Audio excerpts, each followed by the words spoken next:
माननीय राष्ट्रीय अध्यक्ष जी अखिलेश भी आए थे और बहुत हिम्मत बढ़ाया, हमारी साहस बढ़ाया।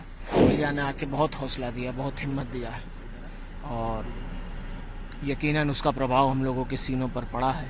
उनकी गोद में है जो उनके अपने हैं, चाहे सौजाती गुंडे हों, चाहे माफिया ब्रजेश सिंह हो, चाहे माफिया त्रिभुवन सिंह हो, चाहे और भी, उन पर कोई कार्रवाई नहीं होगी। उनकी गाड़ी की तलाशी भी नहीं ले सकता है कोई। उनके जनाजे ने यह साबित कर दिया कि वो रहनुमा, गरीब, मजलूम, बेसहारा के दिलों में मसीहा थे। आज भी 90% लोग, 10% हमारी कम्युनिटी के लोग हैं, 90% गरीब जनता वहाँ जा रही है। रोज आप मज़ार पे जाके देखिए ना क्या हाल हो रहा है। माननीय राष्ट्रीय अध्यक्ष जी अखिलेश भी आए थे और बहुत हिम्मत बढ़ाया, हमारी साहस बढ़ाया।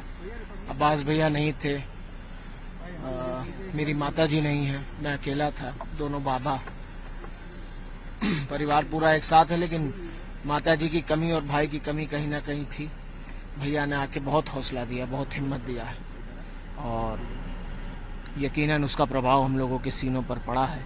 और जितने भी, क्योंकि मैं अकेला सिर्फ उनका पुत्र हूँ, ये तो मुझसे रिश्ता है, लेकिन लाखों करोड़ों लोग जो मेरे पिता जनाब मुख्तार अंसारी साहब को अपना रहनुमा समझते थे, मसीहा समझते थे, जो गरीब थे, उनका भी हौसला माननीय राष्ट्रीय अध्यक्ष जी ने बढ़ाया है और उनको भी हिम्मत और साहस देने का काम किया है।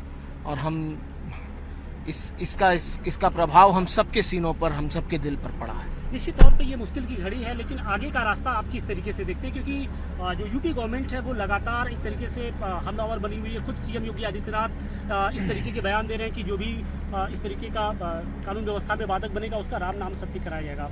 तो इनकी पूरी जो बयान है उसको किस तरीके से आप देखते हैं? देखिए, हम तो ये कहेंगे कि जो उनकी गोद में है, जो उनके अपने हैं, चाहे सौजाती गुंडे हों, चाहे माफिया ब्रजेश सिंह हो, चाहे माफिया त्रिभुवन सिंह हो, चाहे और भी, उन पर कोई कार्रवाई नहीं होगी।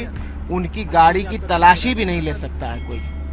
कार्रवाई करना तो बहुत दूर की बात है। इसलिए ये बिल्कुल खोखली बात है और एक तरह से टारगेट करके, चाहे इंसान कुछ किया हो या ना किया हो, उसको टारगेट करके और उसको नुकसान पहुंचाना, उसको तकलीफ पहुंचाना, ये आज की राजनीति बन गई है, जो कि बहुत घातक और खतरनाक है। आप लोग के परिवार की ओर से जो शंका जाहिर की थी, हम लोगों ने भी बीएचयू के एक्सपर्ट से बात की, तो उन्होंने भी आपकी ही बातों को आगे दोहराया। जो आप कह रहे थे वही बीएचयू के एक्सपर्ट भी कह रहे हैं। देखिए, हम तो ये फिर कह रहे हैं आपसे, आप लोग जिन बातों को लेकर शंका जाहिर कर रहे थे, उन बातों को जो बीएचयू के एक्सपर्ट हैं, फॉरेंसिक एक्सपर्ट, उन्होंने भी कहा कि नहीं, सारी चीजें संभव हैं। सब खोलेंगे, सब राज खुलेंगे, तह बतह खुलेंगे। कुछ आज खुल जाएंगे, कुछ कल खुल जाएंगे, कुछ परसों खुल जाएंगे। और अफजाल बाबा ने कहा भी है ना कि जो पॉइजन से किसी की अगर मौत हुई हो, 5 साल, 10 साल, 20 साल बाद भी उनका डीएनए और सब कुछ बता देगा कि क्या हकीकत थी। आज लोग छुप लें पर्दे के पीछे, लेकिन कानूनी रास्ते से हम लोग अपनी लड़ाई लड़ेंगे। माननीय न्यायपालिकाओं पर यकीन है और हमें ये भी यकीन है कि आज नहीं कल सच खुलेगा। योगी जी से कोई अपील करना चाहेंगे आप? कुछ या कोई बात कहना चाहेंगे? कुछ अपनी बात, जो अपने दिल की बात हो, मन की बात हो, वो केंद्र सरकार तक, राज्य सरकार तक अगर पहुंचाना चाहते हो, उनसे डायरेक्ट? कुछ नहीं, उम्मीद नहीं है? कुछ भी नहीं बोलूंगा। इलेक्शन को लेके किस तरीके की? नहीं, क्या इलेक्शन तो हो रहा है। इलेक्शन तो अफजाल बाबा समाजवादी पार्टी के कैंडिडेट हैं, लड़ रहे हैं, और क्या, और उसमें क्या बोलना।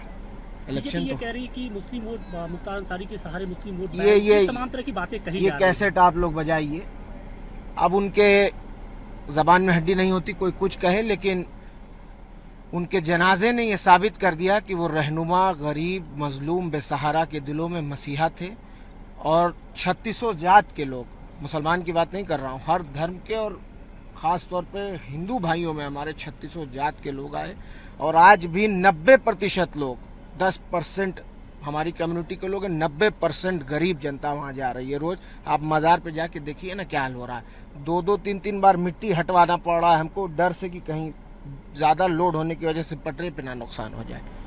एक अंतिम क्वेश्चन, क्या आपकी माताजी कानून का सामना करेंगी कब? वो जुडिशियल कस्टडी में है। मेरी उनके लॉयर से भी बात हुई थी, गोपाल चतुर्वेदी साहब, इलाहाबाद हाई कोर्ट के। और उन्होंने जुडिशियल रेमेडी सीख कर रखी है और यकीनन हमें उम्मीद है कि न्यायपालिका से हमें इंसाफ मिलेगा, न्याय मिलेगा, ये यकीन है हमें। नमस्कार, मैं हूं मानक गुप्ता। अगर आपको हमारा ये वीडियो पसंद आया हो तो इसे लाइक और शेयर जरूर करें और हाँ, हमें सब्सक्राइब और फॉलो करना ना भूलें ताकि आप देश और दुनिया की कोई खबर मिस ना करें। तो जुड़े रहिए हमारे साथ और देखते रहिए न्यूज़ 24।